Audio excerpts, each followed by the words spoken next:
संस्कृताय सर्वेभ्यः नमो नमः। आज हम माँ कवि भास के द्वारा विरचित स्वप्न वासवदत्तम नाटक के प्रथम अंक का 11वां श्लोक पढ़ेंगे। प्रस्तुत श्लोक में योगेंद्रायण अपनी जो गुप्त योजना है वासवदत्ता को पद्मावती के पास धरोहर के रूप में रखना, और उस रखने का जो आधार था वह था देवज्ञ यानी ज्योतिष्य पुष्पकभद्र आदि की भविष्यवाणी पर विश्वास करना। यानी पुष्पकभद्र आदि ज्योतिषियों ने पहले ही भविष्यवाणी कर दी थी कि भविष्य में पद्मावती महाराज उज्जैन की महारानी होगी तथा महाराज के राज्य पर कोई शत्रु राजा अधिकार कर लेगा, और निश्चित रूप से पुष्पकभद्र की वो भविष्यवाणी सत्य हुई। महाराज उज्जैन के राज्य पर शत्रु राजा आरुणि ने अधिकार कर लिया। तब योगेंद्रायण ने विचार किया कि भविष्य में ये पद्मावती निश्चित रूप से महाराज उज्जैन की महारानी होगी। इसी कारण से वो वासवदत्ता को पद्मावती के पास धरोहर के रूप में रखता है, ताकि बाद में ये पद्मावती उनके चरित्र में साक्षिणी होगी।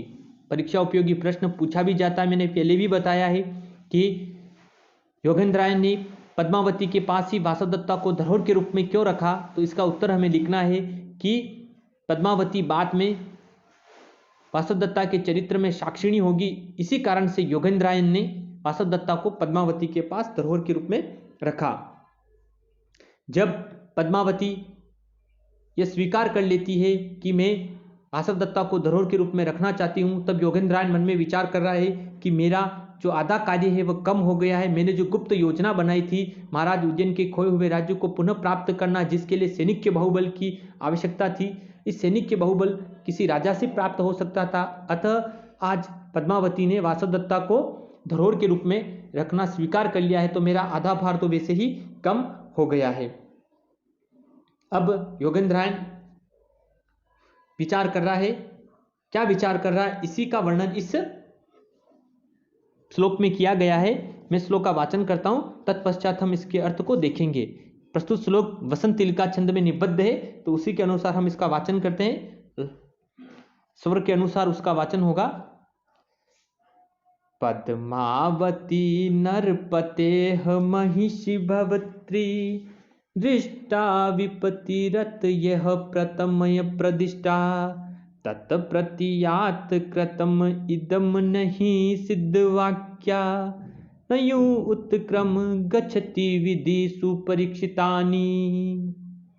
पद्मावती नरपतेह महिषी भवित्री दृष्टा विपतिरथ ये प्रथम प्रतिष्ठा तत्प्रतीयात कृतम इदम नहीं सिद्ध वाक्या नयुत्क्रम गच्छति विधि सुपरीक्षितानि। बड़े ही लौकिक जगत के बात को बताया है कि सिद्ध पुरुषों के वचनों का उल्लंघन कर क्या नहीं चलता, भाग्य भी नहीं चलता। यानी यहाँ पर योगेंद्रायण पुष्पकभद्र आदि ज्योतिषों की भविष्यवाणी के संदर्भ को देते हुए इस प्रस्तुत श्लोक में बता रहा है कि सिद्ध पुरुष अगर किसी बात की भविष्यवाणी कर देते हैं तो उस भविष्यवाणी का उल्लंघन कर भाग्य भी नहीं चलता। यानी उस भविष्यवाणी की सत्यता निश्चित रूप से घटित होकर ही रहती है। प्रस्तुत श्लोक का अन्वय देखते हैं। क्या अन्वय है कि ये प्रथम विपत्ति ही दृष्टा अतः पद्मावती नरपतेह भवित्री महिषी प्रतिष्ठा तत्प्रतीयात इदम कृतम ही विधि सुपरीक्षितानि सिद्ध वाक्यानि उत्क्रमम न गच्छति। क्या कह रहा है योगेंद्रायण कि ये शब्द आया है उन पुष्पकभद्र आदि ज्योतिषवाणियों के संदर्भ में कि ये यानी जिन पुष्पकभद्र आदि ज्योतिषों ने प्रथम यानी पहले विपत्ति दृष्टा यानी उस विपत्ति को देखा, यानी महाराज उज्जैन के ऊपर जो विपत्ति आई, महाराज के उज्जैन के राज्य पर कोई शत्रु राजा अधिकार कर ले, उस संदर्भ में बताया है कि यह प्रथम विपत्ति दृष्टा यानी जिन पुष्पकभद्र आदि ज्योतिषियों ने महाराज उज्जैन पर पहले आने वाली विपत्ति यानी उज्जैन का राज्य का छिप जाना और वासवदत्ता का गुप्त वेश में इधर उधर भटकना, जो सारी विपत्ति है उसके संदर्भ में, और पद्मावती ही नरपतेह भवत्री महिषी प्रतिष्ठा। क्या कह रहे कि पद्मावती यानी मगध राज कुमारी पद्मावती नरपते का अर्थ उज्जैन के समय यानी उज्जैन की भवित्री यानी होने वाली महिषी का अर्थ महारानी प्रतिष्ठा यानी उनके द्वारा बताई गई। यानी कहने का तात्पर्य कि भविष्य में जो पद्मावती है वह राजकुमारी उदयन की महारानी होगी। इस प्रकार से यह बात भी उनके द्वारा बता दी गई थी, उन ज्योतिषों आदियों के द्वारा बताई गई थी। फिर कह रहा है तत्प्रतियात इदम कृतम। तत्प्रतिया योगेंद्रायन कह रहा है कि तत्प्रतियात यानी उन्हीं भविष्य वक्ताओं पर विश्वास करके, तत्प्रतियात यानी उन्हीं भविष्यवाणियों पर यानी उन्हीं भविष्य वक्ताओं के द्वारा की गई भविष्यवाणियों पर विश्वास करके इदम कृतम यानी इस कार्य को मैंने संपादित किया है। इदम कृतम का अर्थ यह कार्य मैंने किया है या इस कार्य को मैंने संपादित किया। कौन सा कार्य? वासवदत्ता को पद्मावती के पास धरोहर के रूप में रखना। फिर कारण को बता रहा है ना, सामान्य से विशेष का समर्थन है। यहाँ पर भी अर्थांतरन्यास से विशेष शब्द क्या, कारण क्या बता रहा है? लौकिक जगत के कार्य को बता रहा है कि ही यानी क्योंकि विधि, विधि का अर्थ होता है भाग्य। क्या कह रहा है? क्योंकि विधि, क्योंकि विधि जो होती है यानी जो भाग्य जो होता है यानी भवित्या होता है यानी जो घटना घटित होने वाली है उसी के संदर्भ बता रहा है। सुपरीक्षितानि ने अच्छी तरह से परखे हुए सिद्ध वाक्यानि यानी सिद्ध पुरुषों के वचनों का उल्लंघन कर उत्क्रम्यम न गच्छति यानी नहीं चलता। कहने का तात्पर्य है कि भाग्य भी सिद्ध पुरुषों के वचनों का उल्लंघन कर नहीं चलता यानी भवित्यता भी सिद्ध पुरुषों का उल्लंघन नहीं करती। यानी जो घटना घटित होनी है वो घट कर रहेगी, और अगर जो घटना घटित होनी है वो अगर किसी ज्योतिष्य के द्वारा किसी सिद्ध पुरुषों के द्वारा की गई तो उनके वचनों का तो उल्लंघन कर भाग्य भी नहीं चलता है। इस तरह से हम इस श्लोक में देखते हैं कि योगेंद्रायन ने कह रहा है कि जिन पुष्पक भद्रा आदि सिद्धों ने राजा उद्यन पर आने वाली विपत्ति की घोषणा की उसे हम लोगों ने प्रत्यक्ष देखा है। उन्हीं लोगों ने यह भी कहा था कि पद्मावती महाराज उद्यन की महारानी होगी। उसी वचन का विश्वास कर ऐसा कार्य को मैंने संपादित किया है।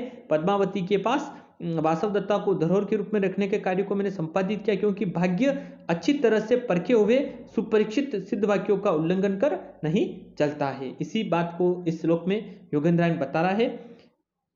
पुनः श्लोक का मैं वाचन करता हूं, फिर इसके अर्थ को एक बार वापस देखते हैं। एग्जाम में आता भी है, परीक्षा उपयोगी है, ध्यान से समझना है और इसके अर्थ को देखना है कि पद्मावती नरपते महिषी भवित्री दृष्टा विपत्तिरथ यह प्रथम प्रतिष्ठा तत्प्रतियात कृतम इदम नहीं सिद्ध वाक्या नयु उत्क्रम्य गच्छति विधिः सुपरीक्षितानि।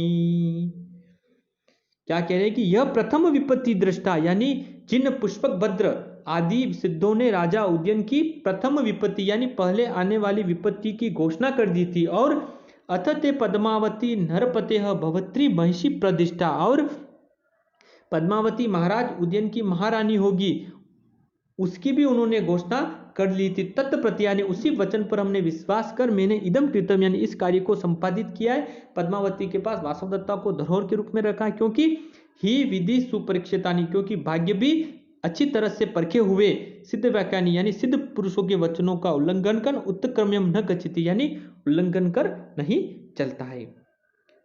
तो इस श्लोक जो है ये वसंत तल का छंद में निबद्ध है और इसमें अर्थांतरन्यास अलंकार है।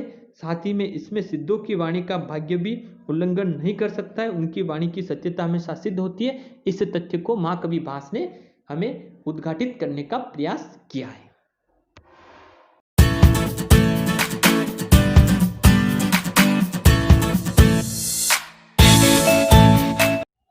नमः संस्कृताय सर्वेभ्यः नमो नमः।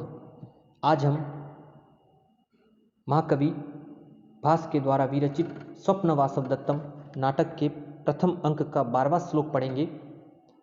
इस वाले श्लोक में लावणक गांव से कोई ब्रह्मचारी उस तपोवन में आया हुआ है और तपोवन में आने के पश्चात वह विचार कर रहा है कि यह पास में ही कोई आश्रम होना चाहिए, तपोवन होना चाहिए, आश्रम वासियों का निवास स्थल होना चाहिए। वह किस कारण से हो सकता है उन कारणों को उल्लेखित कर बता रहा है कि यह पास में ही निश्चित रूप से कोई न कोई तपोवन है। मैं जो इस वन में आया हूँ तो निश्चित रूप से मुझे कुछ ऐसे लक्षण प्रतीत हो रहे हैं कि यह पास में ही तपोवन है। तो इस तरह से वह लावणक गांव में आया हुआ ब्रह्मचारी विश्राम करने का विचार कर तपोवन समीप में ही है, पास में ही है, यह जानकर क्या कहता है उसी का उल्लेख मां कवि भास ने इस श्लोक में किया है। शार्दूल विकृत छंद में निबद्ध श्लोक है, परीक्षा उपयोगी है, पूछा भी जाता है। मैं इसका वाचन करता हूँ और स्वाभोक्ति अलंकार इसमें उल्लेखित है। तत्पश्चात उच्चारण के पश्चात हम इसके अर्थ को समझेंगे। मैं वाचन करता हूँ श्लोक का।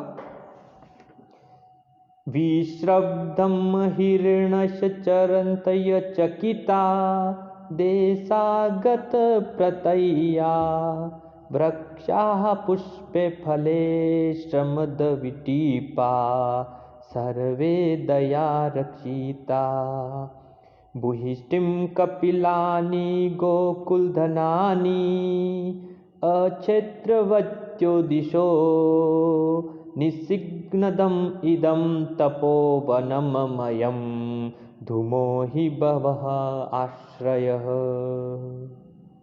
क्या कह रहे माँ कवि भाष? तो विश्रब्धम हिरण्यश्च चरयन्त चकिता देशागत प्रतय्या वृक्षा पुष्प फले श्रमदविटीपा सर्वे दया रक्षिता बुहिष्टिं कपिलानि गोकुलधनानि अक्षेत्रवत्यो दिशो निसिग्नदम् इदं तपोवनममयं धूमो हि बहवः आश्रयः। प्रस्तुत पद्य में लावण गांव से ब्रह्मचारी आया हुआ है और वह विश्राम करने का विचार करता है। तो वह देखता है कि पास में ही कोई तपोवन है। तपोवन किस प्रकार से है, उसकी कुछ विशेषताएं उसे दिखाई देती है। उसी को माँ कवि भास ने तपोवन के अत्यंत शांत, अहिंसक तथा उसके पवित्र वातावरण को इस प्रस्तुत श्लोक में उल्लेखित किया है। श्लोक का जो अन्वय होगा वह इस तरह से होगा।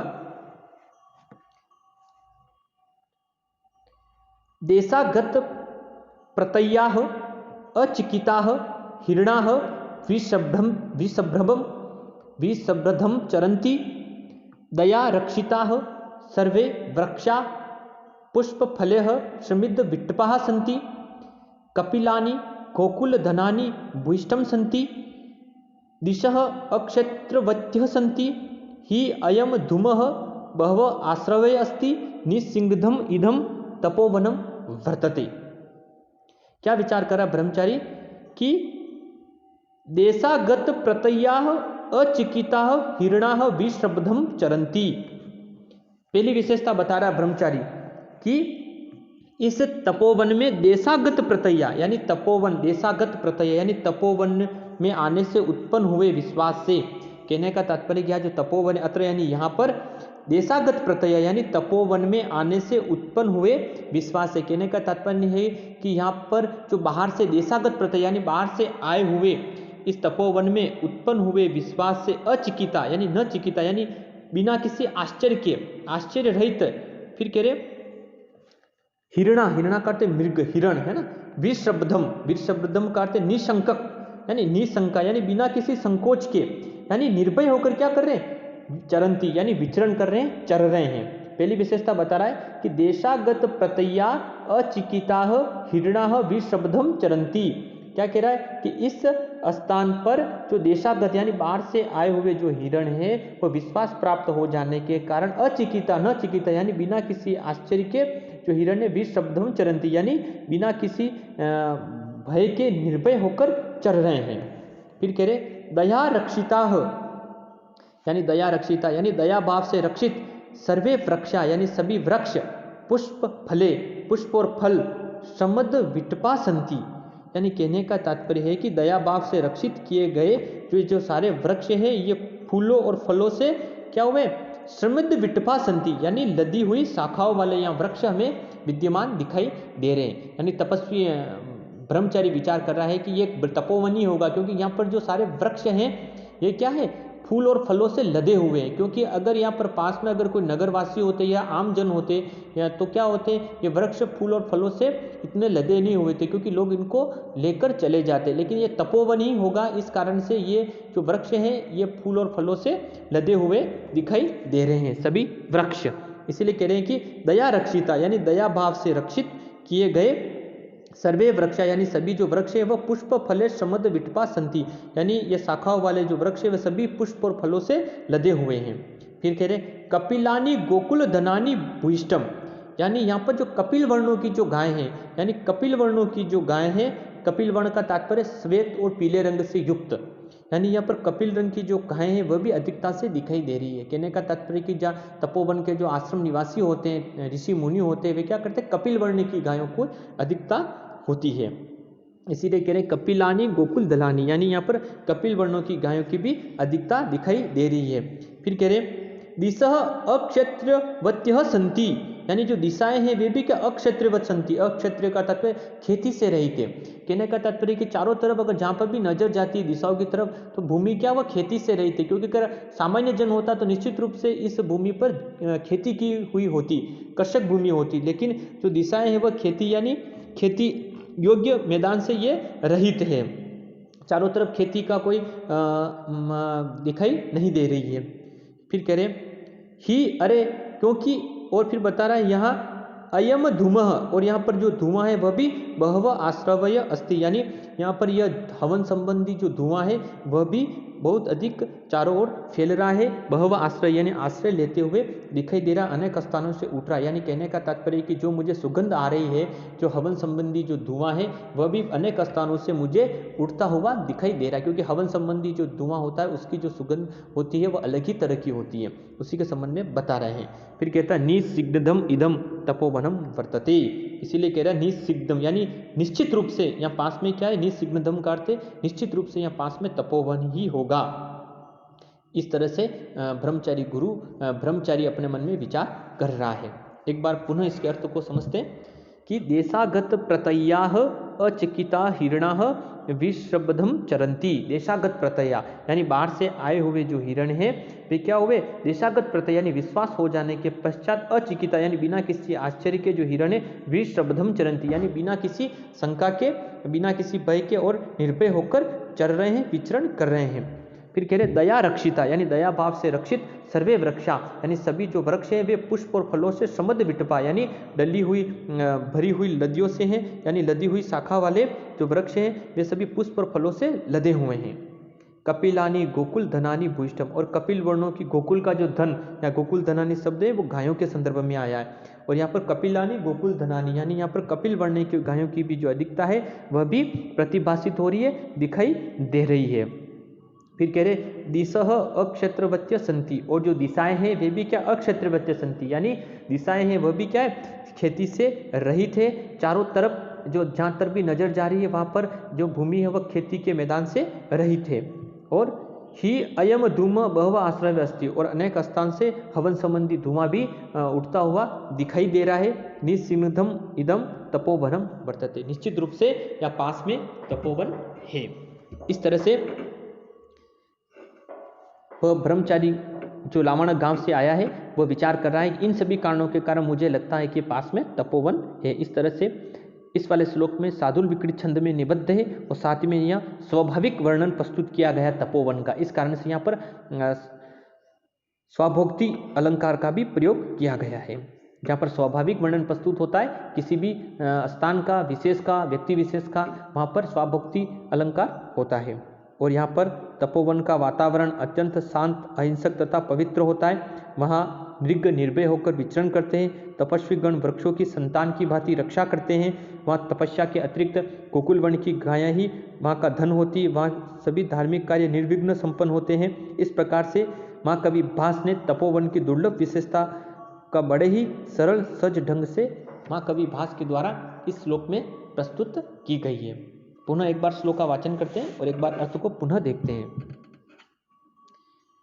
विशब्दम हिरणस्य चरणन्तय चकिता देशागत प्रतय्या प्रक्षा पुष्प फले शमद विटीपा सर्वे दया रक्षिता भूहिष्टम कपिलानि गोकुलधनानि अक्षेत्रवत्यो दिशो निसिग्नदम इदम तपोवनममय धूमो हि बहव आश्रयः।